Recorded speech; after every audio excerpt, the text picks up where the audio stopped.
'Cause I am yours and you are mine.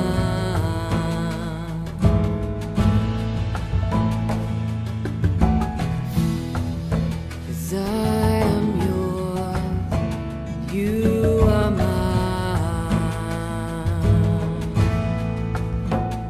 You are mine.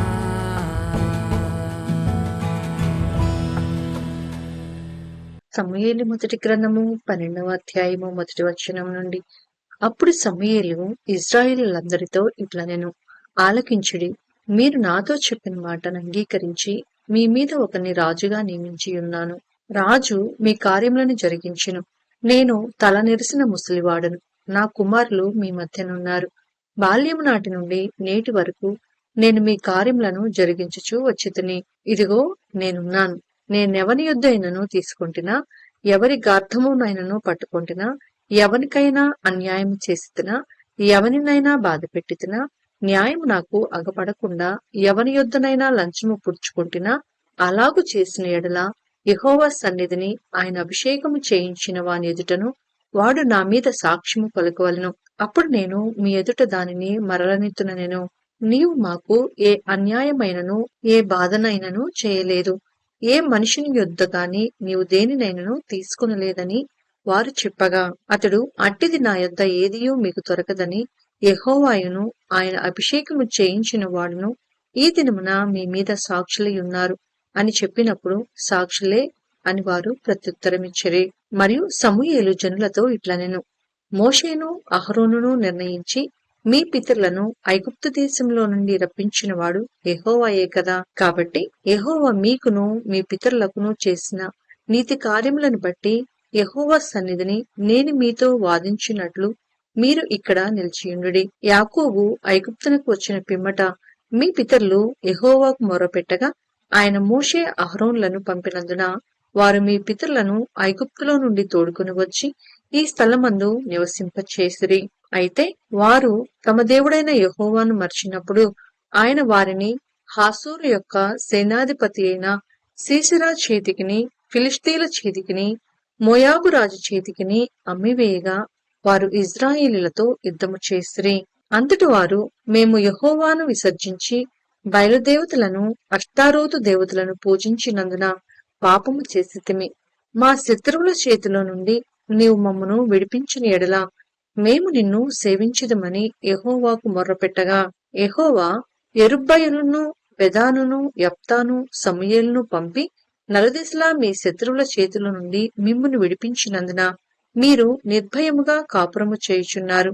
అయితే అమ్మోనీయుల రాజైన నాహాషు మీ మీదికి వచ్చుట మీరు చూడగానే మీ దేవుడైన యెహోవా మీకు రాజయ్యున్నను ఆయన కాదు, ఒక రాజు మిమ్మును ఏలవలనని మీరు నాతో చెప్పితిరి.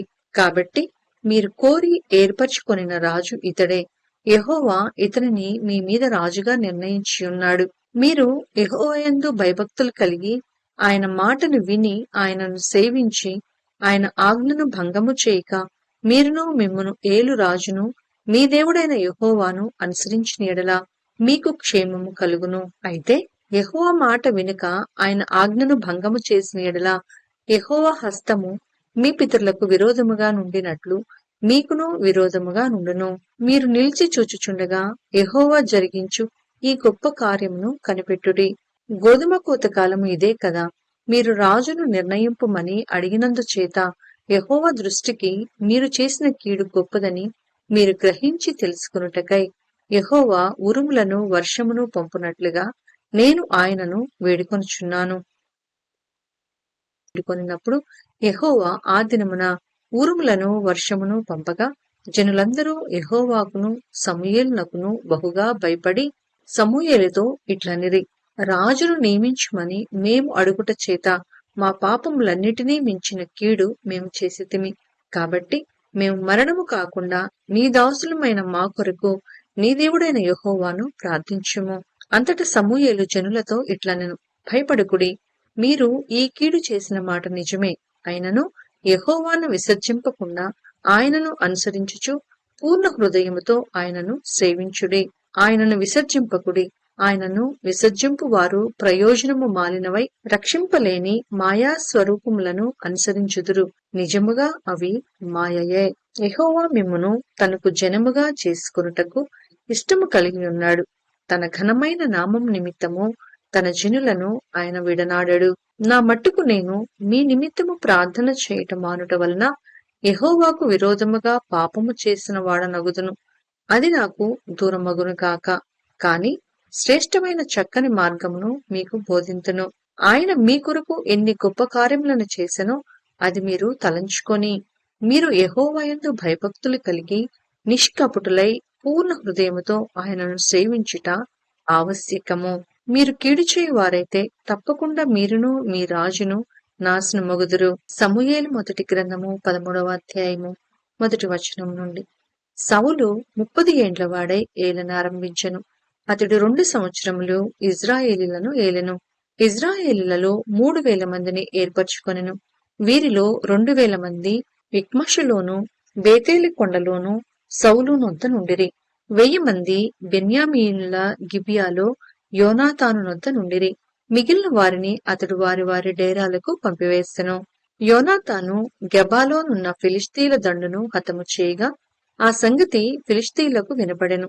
మరియు దేశమంతటా హెబ్రీయులు వినవలెనని సౌలు బాగా ఊదించెను.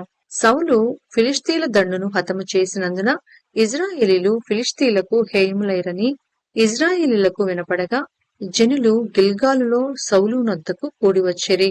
ఫిలిష్తీయులు ఇజ్రాయేలీలతో యుద్ధము చేయుటకై 30,000 రథములను 6,000 గుర్రపు రౌతులను సముద్రపు దరి నుండి ఇసుక రేణువులంతా విస్తారమైన జన సమూహమును సమకూర్చుకొని వచ్చిరి.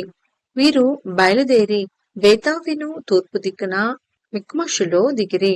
ఇజ్రాయేలీలు దిగులు పడుచు వచ్చి తాము ఇరుకులోనున్నట్లు తెలుసుకుని గుహలలోను పొదలలోను మెట్టలలోను ఉన్నత స్థలములలోను కూపములలోను దాగిరి. కొందరు హెబ్రీయులు యోర్దాను నది దాటి గాదు దేశమునకును గిలాదునకును వెళ్లిపోయిరి. కాని సౌలు ఇంకనూ గిల్గాలులోనే ఉండెను. జనులందరూ భయపడుచు అతన్ని వెంబడించిరి. సమూయేలు చెప్పినట్టు అతడు 7 దినములు ఆగి సమూయేలు గిల్గాలునకు రాకపోవుటయు జనులు తన యొద్ద నుండి చెదరిపోవుటయు చూచి దహనబలులను సమాధాన బలులను నా యొద్దకు తీసుకుని రమ్మని చెప్పి దహనబలి అర్పించెను. అతడు దహనబలి అర్పించి చాలించిన వెంటనే సమూయేలు వచ్చెను. సౌలు అతనిని కలుసుకొని అతనికి వందనము చేయుటకై బయలుదేరగా సమూయేలుతో నీవు చేసిన పని ఏమని అడిగెను.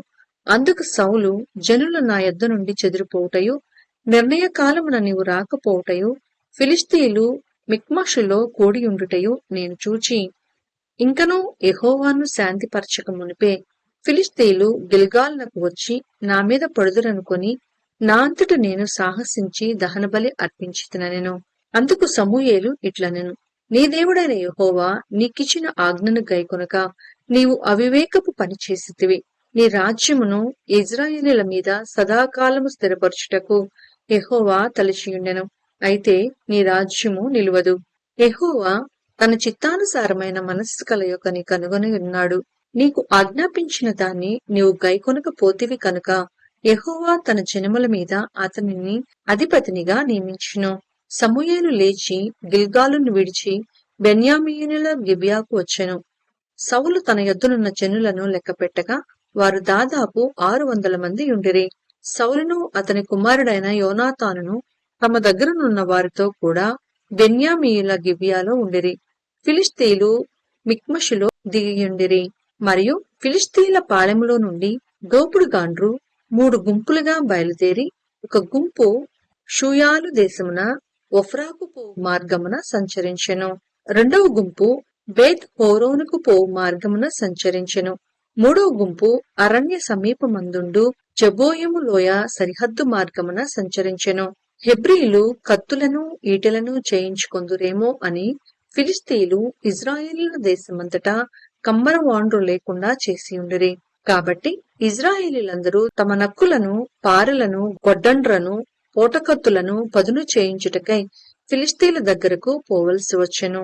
అయితే నక్కులకును పారలకును 3 ముండ్లు గల కొంకులకును గొడ్డండ్రకును మునుకోల కర్రలు సరిచేయుటకును ఆకురాళ్లు మాత్రము వారి యొద్ద నుండెను. కాబట్టి యుద్ధ దినమందు సౌలు నొద్దను యోనాతాను నొద్దను ఉన్న జనములలో ఒకని చేతిలోనైనను కత్తియే కాని ఈటియే కాని లేకపోయెను. సౌలునకును అతని కుమారుడైన యోనాతానునకును మాత్రము అవి ఉండెను. ఫిలిష్తీయుల దండు కావలివారు కొందరు మిక్మషు కనుమనకు వచ్చిరి.